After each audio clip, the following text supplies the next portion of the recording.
Bismillahirrahmanirrahim. Alhamdulillahi rabbil alamin. Alhamdulillahilladzi syara'a li'ibadihi al-hajj. Wassalatu wassalamu 'alal mab'uuthi rahmatan lil alamin. Al-qail khudhu 'anni manasikakum wa ala alihi wa sahbihi wa man sara ala nahjihi wa ihtada bihadihi wa istanna bisunnatihi ila yaumiddin, amma ba'd. Muslimin dan muslimat, para jemaah sekalian, alhamdulillah, hari ini kita telah berada 28 Zulqa'dah 1443 bersamaan dengan 28 hari bulan 6 2022, di saat sebahagian besar jemaah haji sudah pun berada di tanah suci. Alhamdulillah.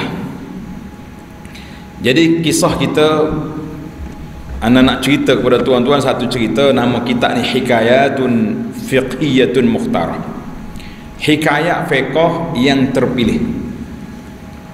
Cerita kita ni yang ke 133, Al-Hikayatu Salisatu Wassalasun Ba'dal Mi'ah. Cerita tentang hukum sa'i, di mana ke sejarah sa'i dan apakah hukum mengerjakan sa'i di antara Safa dengan Marwah. Apa hukum? Kisah ini diriwayat oleh Al-Imam Az-Zuhri daripada Urwah Ibn Zubair. Urwah ni anak saudara kepada Aisyah, anak kakak dia Asma. Dia kata, aku tanya makcikku Aisyah radhiyallahu anha, faqultu laha. Makcik, kalau kita panggil makcik lah, mak saudara dia kan. Ara'aiti qaulallahi ta'ala, apakah pengertian makna firmanullah ta'ala, inna as-safa wal marwata min sya'airillah faman hajjal baita aw i'tamara fala junaha alaihi an yattawafa bihima. Safa dan Marwah sebahagian daripada syiar ibadat kepada Allah Azza wa Jalla. Mana kalau kita pergi haji ke umrah, mesti kena lalu kot tu 7 kali pusing pergi mari. Faman hajjal baita, siapa dia mengerjakan haji ke Baitullahil Haram ataupun melakukan umrah, fala junaha, mana tidak ada kesalahan bagi dia, an yattawafa bihima, dia sa'i di antara Safa dengan Marwah.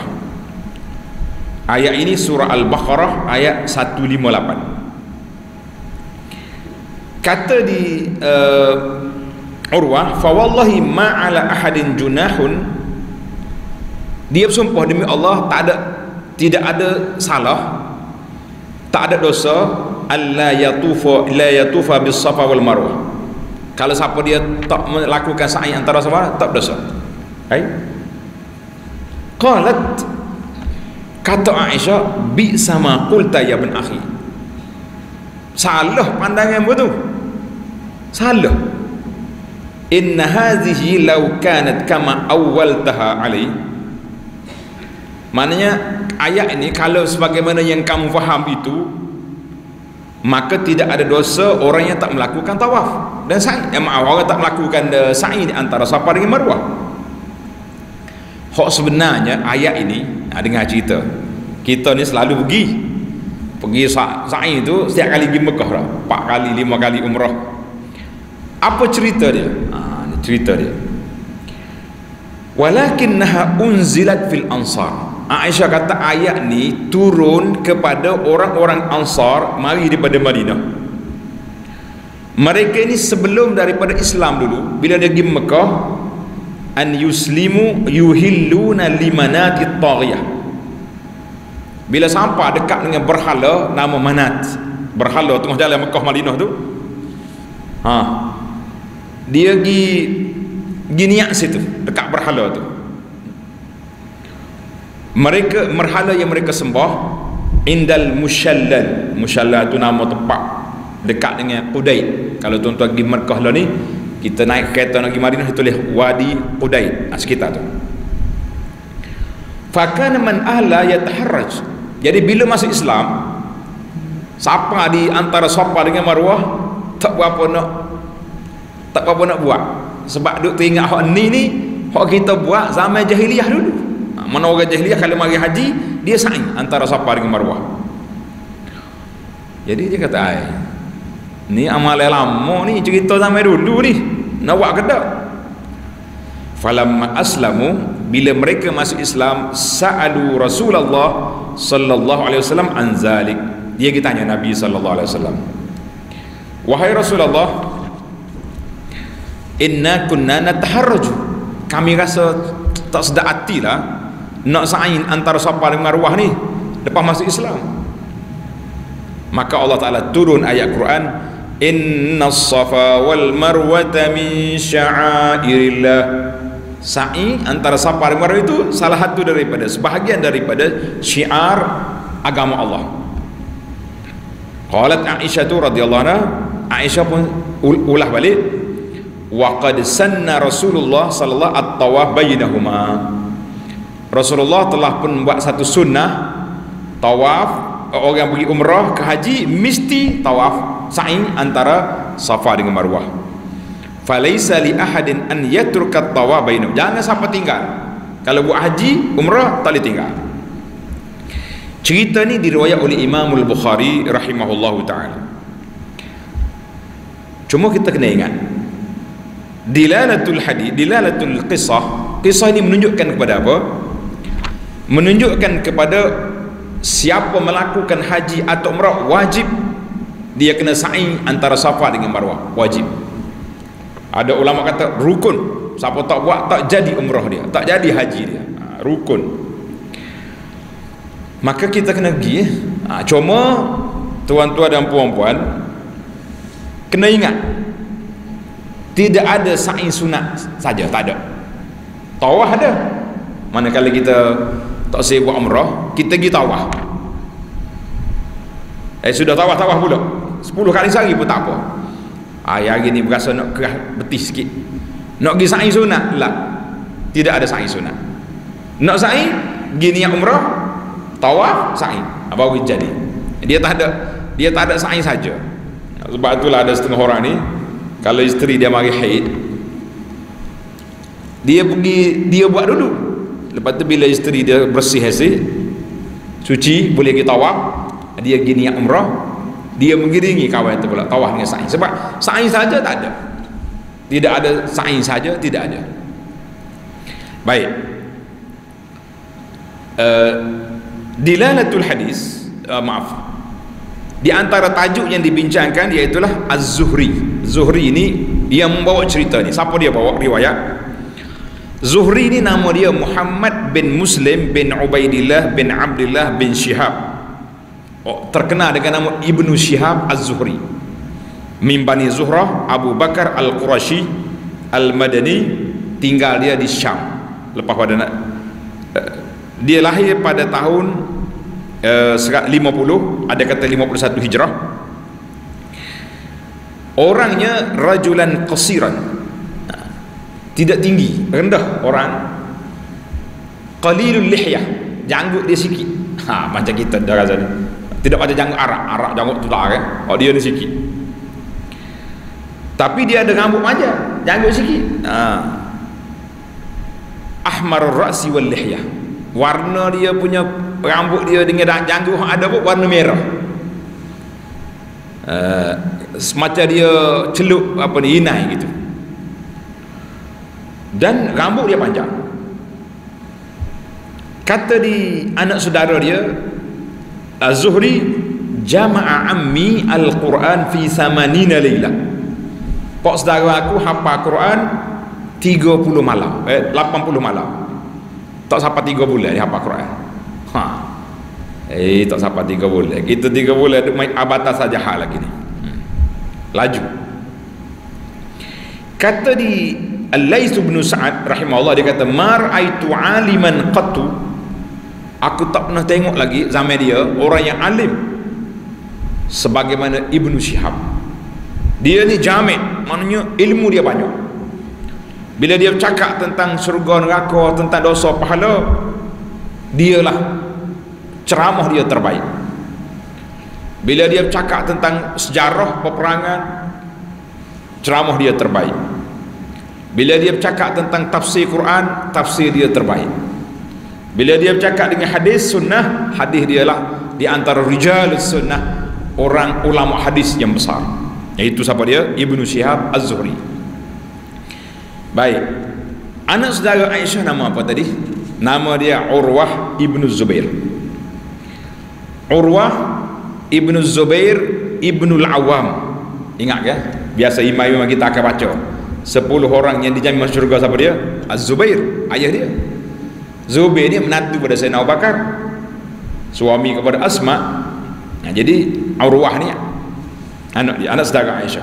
Al-Imam Alimul Madinah, Abu Abdillah Al-Qurashi Al-Asadi Al-Madani Al-Faqih. Urwah ni salah seorang daripada ulama fiqh 7 orang yang masyhur di Madinah. Dia panggil Fuqahaul Madinah As-Sab'ah. 7 orang ulama fiqh yang masyhur di Madinah. Urwah ni nenek dia di sebelah ayah dia iaitulah Safiyah binti Abdul Muttalib. Safiyah, mak saudara Nabi. Mak dia nama Asma binti Abi Bakar. Mak saudara, ibu dia Asma Abu Bakar. Mak saudara dia Aisyah. Jadi dia pernah meriwayatkan hadis daripada ayah dia sedikit sebab umur dia muda, kecil. Dan juga dia meriwayat hadis daripada mak dia Asma dan makcik dia Aisyah. Dia belajar dengan Aisyah sehingga dia jadi orang alim besar. Dan juga daripada Sa'id bin Zaid, Ali bin Abi Talib. Urwah telah dilahirkan pada tahun 23 Hijrah. Ada ulama kata 29. Dia kata aku sempat tengok orang kepung rumah Sayyidina Osman. Dekat dengan Sayyidina Osman nak mati, puak-puak pemberontak pergi kepung rumah Sayyidina Osman bin Affan radhiyallahu anhu. Kepung. Dan mereka naik meniti atas kayu nak masuk dalam rumah Osman untuk nak kacau dia. Mari Abdullah bin Zubair darabahu darbatan, pukul dengan kayu. Masya Allah, jatuh puak-puak pemberontak jatuh. Jadi dia putarkan lagi ke Urwah, tengok Urwah ni budak lagi, tak tumbuh berlari-hari lagi, maka lepas. Itu di antara cerita. Jadi Urwah ni lahir dia pada tahun 23. Aisyah mati pada tahun 57. Ada kata Aisyah meninggal pada tahun 57 atau 58 Hijrah. Jadi dia sempat duduk dengan makcik dia berapa? 25 tahun. Alhamdulillah, sempatlah dia belajar, dia menimba ilmu, dia mengambil pelajaran, pengalaman daripada ibu makcik dia, khalah dia yang begitu alim, alimatun abidatun. Aisyah seorang alim yang besar dan seorang ahli ibadat yang kuat. Maka dalam cerita ini Urwah salah faham. Dia ingat ke kalau kita pergi Mekah tak apa, tak saing. Aisyah kata salah tu Urwah, mana boleh tak saing? Kalau tak saing tak jadi haji, tak jadi umrah, maka silap. Maka menjadi kewajipan kepada orang yang tahu mesti memperbetulkan kesilapan yang disalahfahami.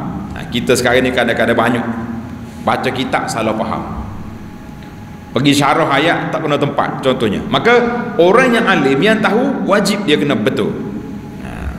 Baik. Isu yang kelima, masalah ini masalah saing antara Safa dengan Marwah. Sebab dianya apa?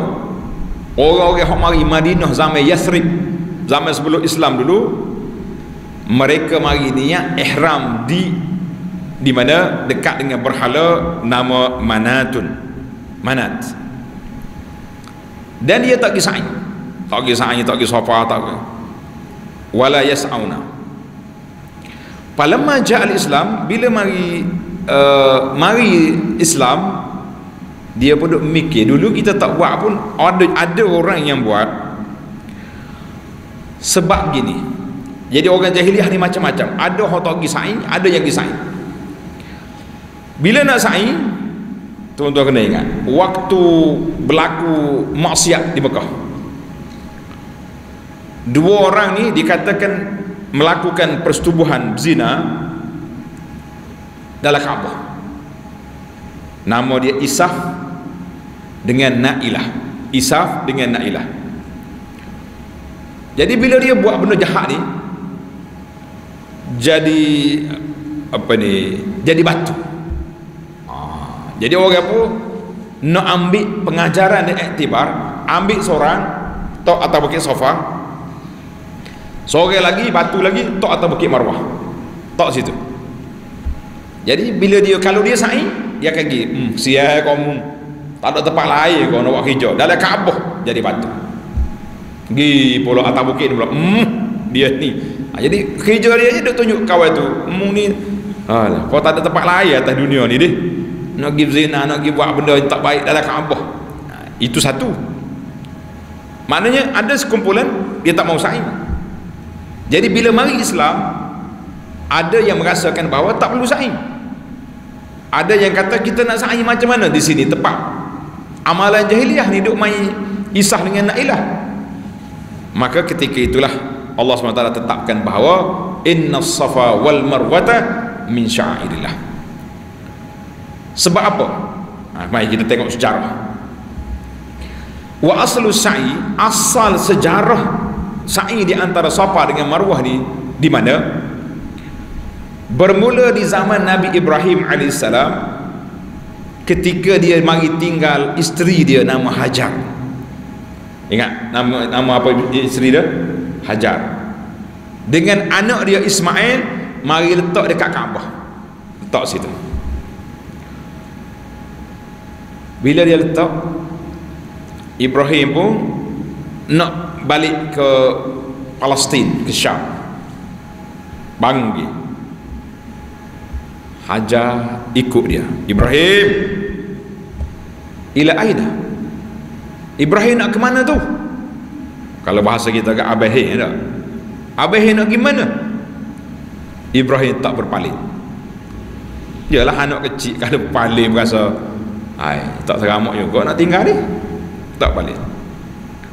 Akhir kali Hajar tanya, Allahu amaraka bihadza Ibrahim, Allah ke suruhmu ni tinggal aku sini? Dengar ni muslimat, betapa tingginya darjat orang yang kuat keimanan dia kepada Allah Azza wa Jalla, betapa tinggi darjat. Ibrahim kata, bala amarani rabbi, ya Allah perintahkan aku tinggalmu di sini. Hajar tak boleh buat apa dah, perintah Allah. Dia kata, izhab ila idzan lan yudayyi'an Allah. Kalau ini perintah Allah, Ibrahim, ya, Allah tidak akan hampakan kehidupan kami dua beranak di sini. Allahu Akbar. Tingginya darjat. Maka disitulah bermulanya episod bekalan air Hajar habis. Bekalan air habis. Apa nak buat guna? Hajar pun mula naik atas bukit Safa, tengok kok ada nampak air, nampak burung duduk hinggap sini, tentu ada air. Tak ada.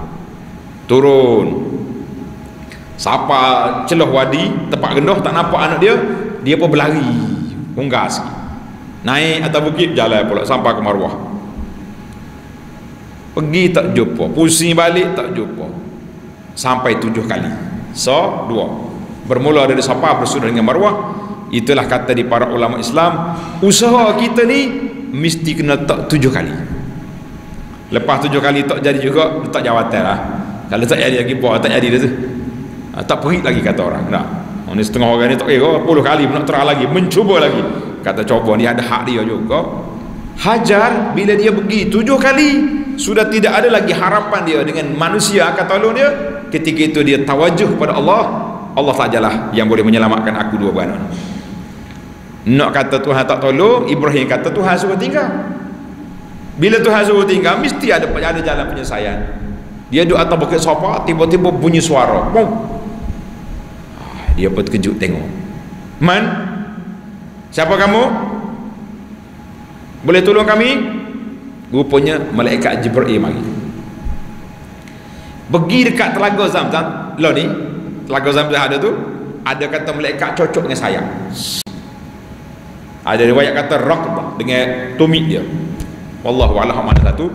Kita kata dua-dua tu ada riwayat. Boleh jadi dia pecah dulu dengan tumit, pecah tanah dia kata orang. Lepas pada tu baru dia cocok dengan sayap dia. Wallahu a'lam. Jadi kita kata ada dua-dua lah. Keluarlah Zam-Zam.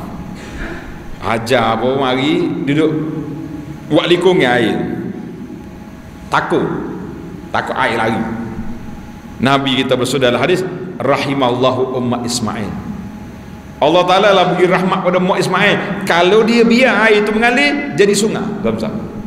Tapi takdir Allah Ta'ala, Tuhan nak bagi telaga ya, nak bagi perigi ya, tak bagi sungai jadi perigi. Dia Zam-Zam itu maknanya batas, buat batas tak usah biar air lari. Itu makna Zam-Zam. Habislah cerita.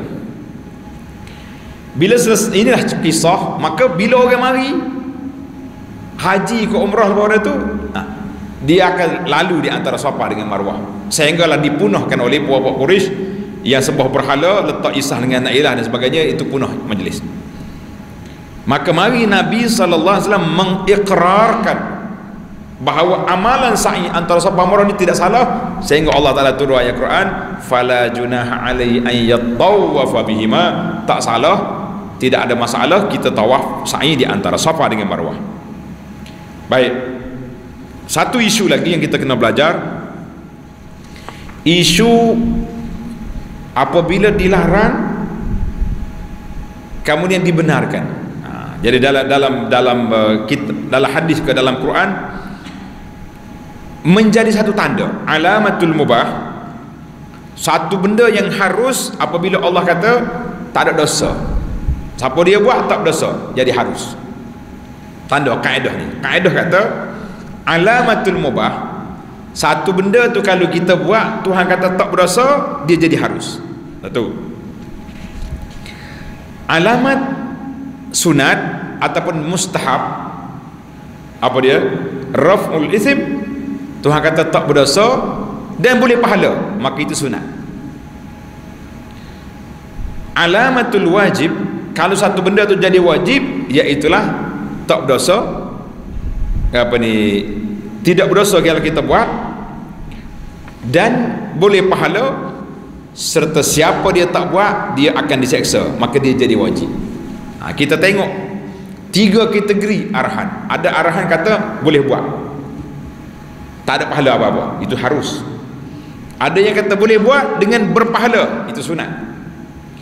Ada kata boleh buat berpahala dan diseksa kalau tinggal, itu wajib. Kita belajar ilmu, dia panggil ilmu usul. Maka para jemaah sekalian, dalam kitab fiqh kita, fiqh mazhab Syafi'i mengatakan bahawa tawaf itu iaitulah salah satu daripada rukun umrah dan juga rukun haji. Siapa tak buat tak jadi. Dia beza di antara rukun dengan wajib dalam bab haji. Tuan-tuan kena tanda, dalam bab haji fiqh mazhab Syafi'i membezakan di antara rukun dengan wajib. Kalau kata ni tawaf ni rukun, maknanya kalau tak buat tak jadi. Melontar wajib, melontar bermalam di Mina, di Muzdalifah wajib. Artinya kalau kita tinggal, kita kena tengok kenapa kita tinggal uzur, sakit, tak berdosa. Sah ke tidak haji? Sah, boleh bayar dam. Kenapa tak pergi melontar? Relax bro, dia panggil budak kan, malah itu berdosa, kena bayar dam. Itu dia punya kaedah ilmu haji. Menarik juga, lama-lama pergi haji, dah baru nak pergi haji ni, dengar dia punya kaedah. Baiklah, untuk sa'i apakah syarat dia? Untuk sa'i apakah syarat dia? Jawab dia, sa'i ni dia kena selepas tawaf. Dia tadi anda sebut dah, tidak ada sa'i saja, tak ada. Mana kalau kita pergi umrah, tuan-tuan kena tawaf dulu. Tawaf, sudah tawaf 7 pusingin, baru kita mari sa'i. Orang haji ifrad, orang buat haji ifrad, kan haji itu ada 3 kategori kan. Apa ni, ifrad, tamattu', qiran. Ingat ke tak ingat ni? Orang pergi haji lama-lama ni ingat dah. Mana siapa dia haji ifrad, dia masuk dia kena tawaf kudum, bukan tawaf haji. Dan dia boleh sa'i haji lalu. Itu dua berbeza. Jadi sa'i ni kena lepas tawaf. Tak kira lah tawaf umrah ke, tawaf kudum ke, kena lepas tawaf. Syarat yang kedua, mesti tujuh kali pergi mari. Bukan gi pusing. Ada gi 1, Marwah Safa 2, itu 2. Kita kena mula sa'i kita di Safa dan berakhir di Marwah. Tuan-tuan tanda jarak dia di antara dua ni, jarak dia 420 meter. Ingat, mana kita sa'i berjalan tu 420 meter pergi, 420 meter balik, kali 7, 420 kali 7, hampir 3 km berjalan. Sini ke Maceh berapa kilo? 3. Gaji kau berjalan kaki pergi Padang? Gaji? Tak gaji. Tapi kalau sa'i boleh, tak terasa. Itu sebab kita beribadat. Kita berjalan itu kan ibadat kepada Allah Taala. Kita tak terasa. Tambah-tambah kalau orang ramai pula lagi tak terasa. Itu beza dia. Jauh juga tu. 420 meter kali 7. Dekat dengan 3 kilo. Merasa relax berjalan dah. Kalau kita berjalan lagi melontar daripada Muaisir ke Mina 7 kilo tu. 7 kilo. Ingat kau dekat pergi masuk dua buah terawih, siapa? Semangat. Dan kita kena sa'i di tempat dia. Dia panggil mas'a. Dalam Masjid Haram sekarang ini dia telah buat tempat khas, dia panggil tempat sa'i antara Safa dengan Marwah tu. Allahu Akbar. Kalau tidak, baiklah. Ada penaik atas bukit Safa tak syarat. Ini setengah orang debat lah dengan Arab. Orang tolak kereta tu kan, siapa kaki bukit dia pun nak bagi, weh tipu dia kata. Tak tipu dah. Allah kata ayyat tawafa bihima. Jadi kita kena sa'i di antara tu ni dua tiang ni. Antara dua tiang. Maknanya kita mari sini capak tu.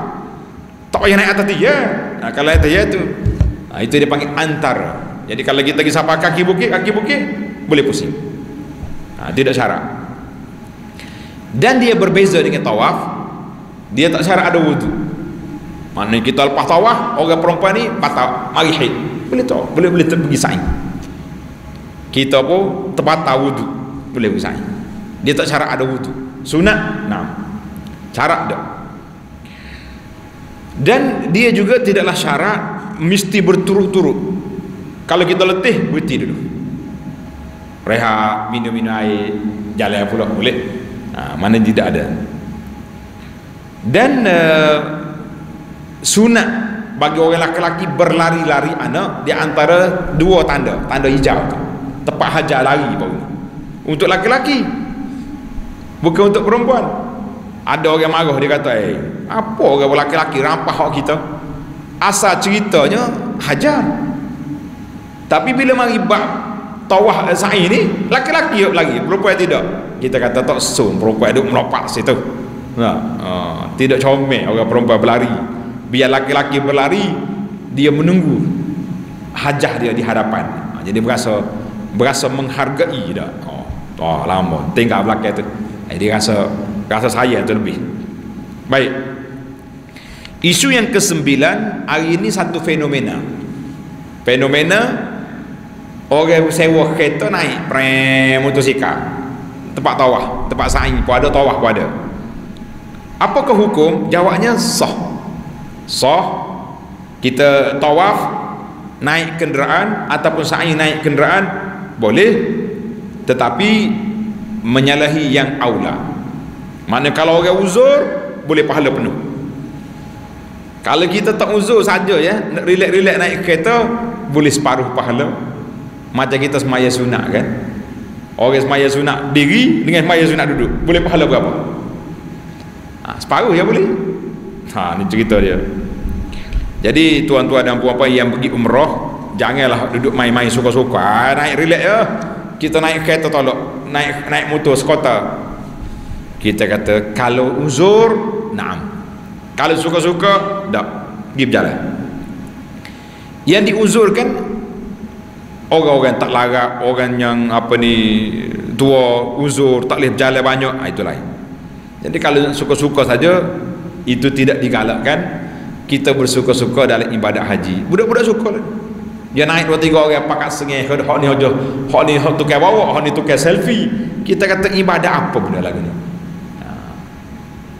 Dan satu nak cerita sikit lah. Bila jemaah ni dia pergi naik, tak sakit apa, suka ya. Anak kata siapa dia tawah dengan motor boleh pahala separuh. Moga tak uzur juga. Dia pergi tawah 2 kali, pusing 2 kali, separuh jadi sah, jadi penuh. Kata becok jemaah kita. Orang meripuk kanan, dia kata ustaz, dia mau pergi 2 kali tu nak sujud ke penuh. Saya kata gini, tuan-tuan dan puan-puan, kita ni ada akad kontrak. Kita sewa motor tu untuk 1 kali pusing 1 kali ke 2 kali. Kita bayar 100 riyal tu untuk sekali 2 kali. Sekali. Pas mau pergi 2 kali buat apa? Dia kata tak boleh. Dia tak boleh tahu dengan hukum fiqh ni. Akhir kali alhamdulillah jemaah kita tak kacau pada tu. Baiklah para jemaah, kita ringkaskan cerita. Yang terakhir, ad-doa. Di antara tempat yang kita kena berdoa apabila kita naik atas bukit Safa. Bila tuan-tuan naik atas bukit Safa, kita palih ke arah kiblat, ke arah Kaabah, kita doa macam ni, macam doa orang minta. Di antaranya tengok ni. Kata Jabir radhiyallahu anhu, Nabi sallallahu kharaja ila Safa. Nabi kita sudah dia tawaf. Dia salat sunat di makam Ibrahim, salat sunat tawaf. Dia minum Zam-Zam, kemudian dia pun jalan pergi bukit Safa. Nabi baca ayat ni. Innas Safa wal Marwata min sya'airillah. Nabi kata Safa Marwah ni syiar agama Allah. Mu jangan takut, jangan tu ingat hak jahiliah dulu. Tu karut tu cerita. Kemudian Nabi kata nabda'u bima bada Allahu bihi. Kita mula sa'i di mana Allah mula dulu. Allah mula dalam Quran dulu, innas Safa. Mula di Safa dulu. Kemudian Nabi kita naik atas bukit Safa. Dia tengok ke arah Kaabah, Nabi pun baca doa ni. La ilaha illallah, kabbara, takbir dulu. Allahu akbar. Allahu akbar. La ilaha illallah wahdahu la syarika lah. Lahul mulk wa lahul hamdu wa huwa ala kulli syai'in qadir. La ilaha illallah anjaza wa'dah wa sadaqa 'abdah. Jadi wa ghalabal ahzaba wahdah. Itu di antara doa dia lah. Maka Nabi kita baca, dia ulang 3 kali. Ulang 3 kali doa. Kita ingat doa ni takbir raya tu tak? Ingat takbir raya, ingat dia. Sama. Sudah di doa, dia pun turun berjalan sampai ke Marwah, raqiya alaiha. Nabi kita naik atas bukit Marwah, dia tengok ke arah Kaabah, dia baca doa yang sama. Tuan-tuan kena ingatlah doa ni. Takbir, la ilaha illallah wa la syarikalah, lahul mulk wa lahul hamdu wa huwa ala kulli syai'in qadir. La ilaha illallah anjaza wa'dah wa sadaqa 'abdah wa ghalabal ahzaba wahdah. Ni ada riwayat lain kata, ada kata la ilaha illallah wa la kulli syai'in qadir. Setakat tu 3 kali Nabi kita ulang. Alhamdulillah. Yang pentingnya lepas pada tu baru kita berjalan. Kita nak berjalan tu sambil-sambil kita berdoa, doa, zikir, baca Quran. Kalau ada keperluan nak bercakap, boleh bercakap, tapi jangan buah. Setengah orang ni ngongeng-ngongengnya buah macam lagi jalan kedai kopi lah. Tuan-tuan jangan duk buat, kerana kita masih lagi berdoa, masih lagi dalam beribadat kepada Allah Azza wa Jalla. Jadi itulah cerita kita. Dia panggil hikayatun fiqhiyatun, hikayat fiqh yang menarik untuk kita dengar, para jemaah sekalian. Alhamdulillah. InsyaAllah kita akan sambung lagi Hikayat Fiqh yang ke-134 dalam CD yang akan datang, insya-Allah. Mudah-mudahan ada manfaatnya peringatan yang kita beri kepada jemaah sekalian. Subhanakallahumma bihamdika asyhadu an la ilaha illa anta astaghfiruka wa atubu ilaik. Wa sallallahu ala nabiyyina Muhammad wa ala alihi wa sahbihi ajma'in walhamdulillahi rabbil alamin. Wassalamu alaikum warahmatullahi wabarakatuh.